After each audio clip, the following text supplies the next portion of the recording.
But I just want to begin this and start the conference with such a strong speaker.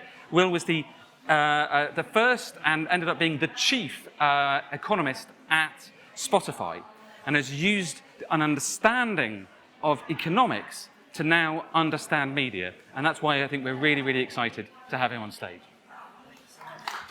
Thank you, brilliant.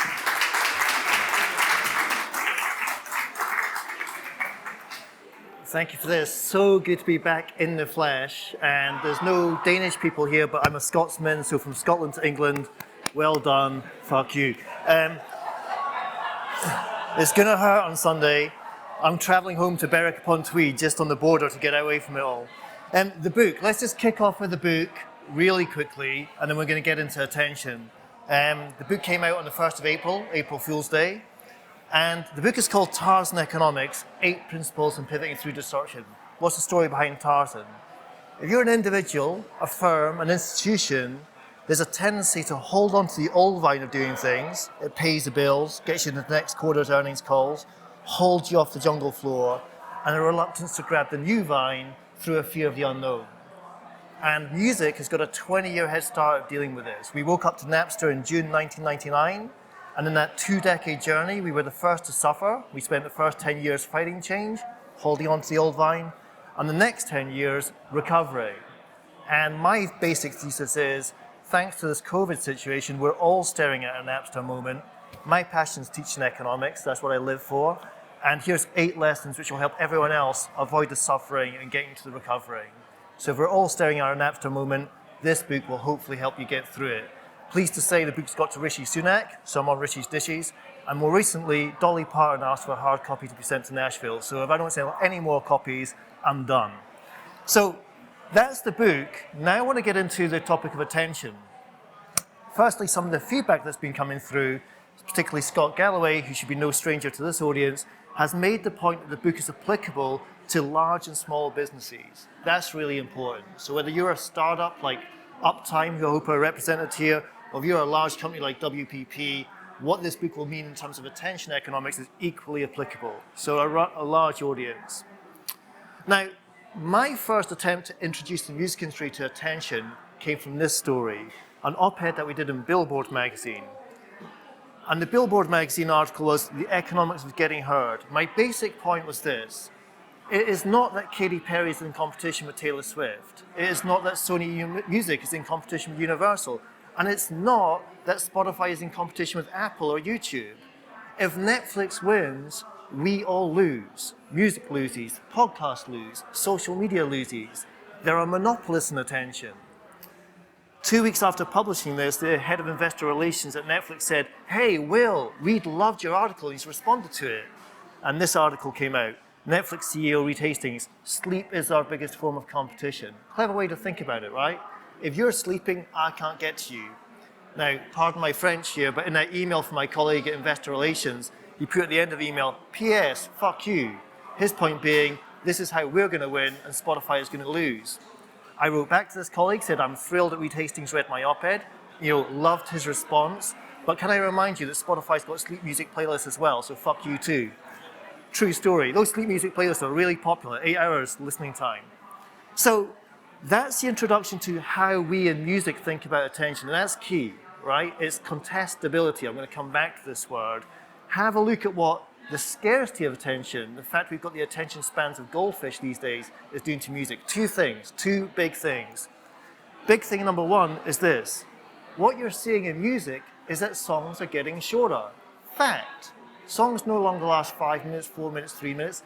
Most top hits today are done and dusted before 3 minutes is over. Lil Nas X, I think that was fading out at 2 minutes, 30 seconds. So songs are getting shorter, which is an interesting way of thinking about how show is affected by business, the tail that wags the dog. The second weird thing happening in music today is this. Choruses are being moved to the front. Now, I'm going to give you a great example here. This is Bono from U2. Quick joke, what's the difference between God and Bono? God doesn't think he's Bono. Now, with Bono from U2, my favorite song from U2 is Where the Streets Have No Name, a really beautiful anthem for Irish Americans that gave them a sense of identity. It takes 2 minutes and 9 seconds before you hear Bono's voice in that song.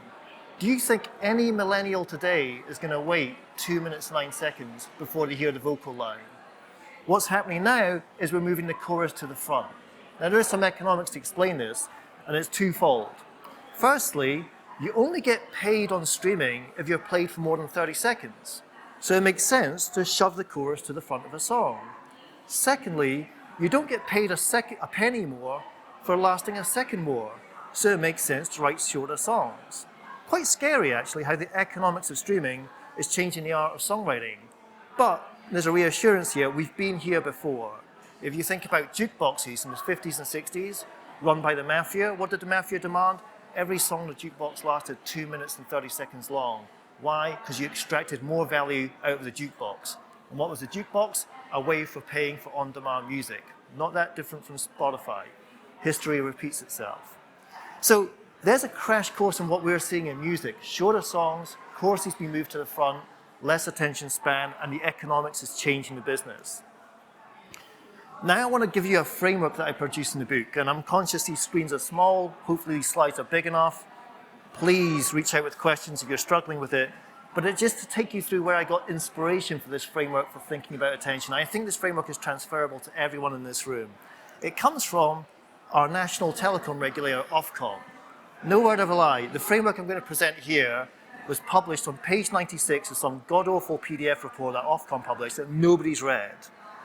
Not a meeting went by at Spotify without us referring to this framework. We found so much value in it, and I want to share that value with you. I think you can apply this. So thank you, Ofcom, for publishing this work. Nobody spotted it except us, and we use it all the time. This is how we carve up attention. If it doesn't work, there may be ways of tweaking it to make it work.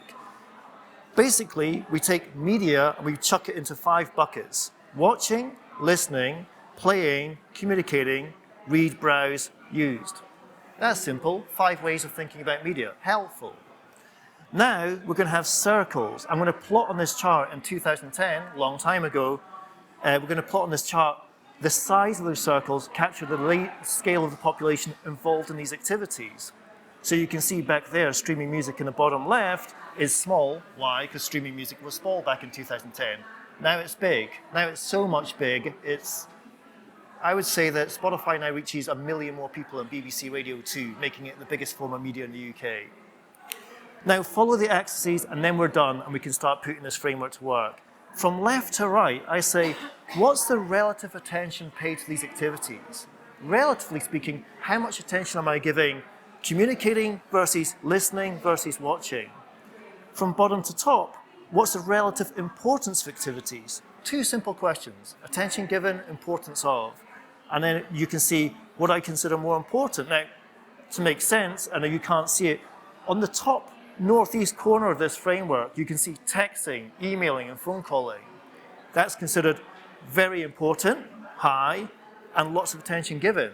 Why? Obvious, there's a human being on the other side of the trade. Penny drops, now start to make sense of this. At the bottom left, streaming music, not that important and not much attention. What did David Bowie say 20 years ago? Music will become like running water, just everywhere in the background. Can anybody here tell me who's #1 in the charts this week? And I will buy you a bottle of Sherry Cask Speyside whiskey. Nobody knows, nobody cares. Music's become more valuable, but less important. It's weird. Now bring in contestability. Let's think about Netflix in that purple area. If Netflix moves northeast, it's going to move a lot of other things southwest. When Netflix wins, you all lose.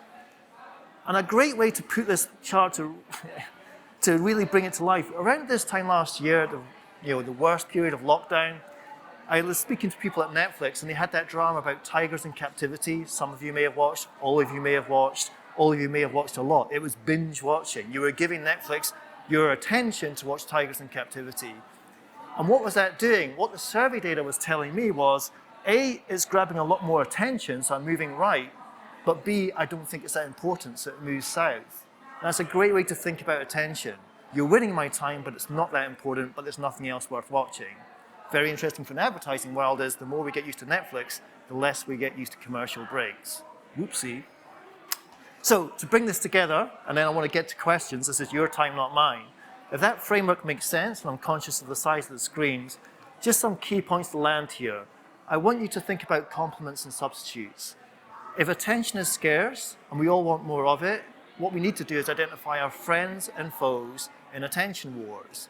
So the best way to think about this at this time of the day is to go to alcohol. So let's go to alcohol for a second. Here we have gin and tonic and different brands of gin. The best way I can resonate the idea of a complement, the economic jargon complement to this audience, is to think about if you buy more gin, you're going to buy more tonic, you're going to buy more lemons, you're going to buy more lime, a complementary good. The best way to think about a substitute is which brand of gin are you going to buy? Is it going to be Beefeater or Gordon's or one of those new funky brands that's come on the market recently? So where are the complements and substitutes?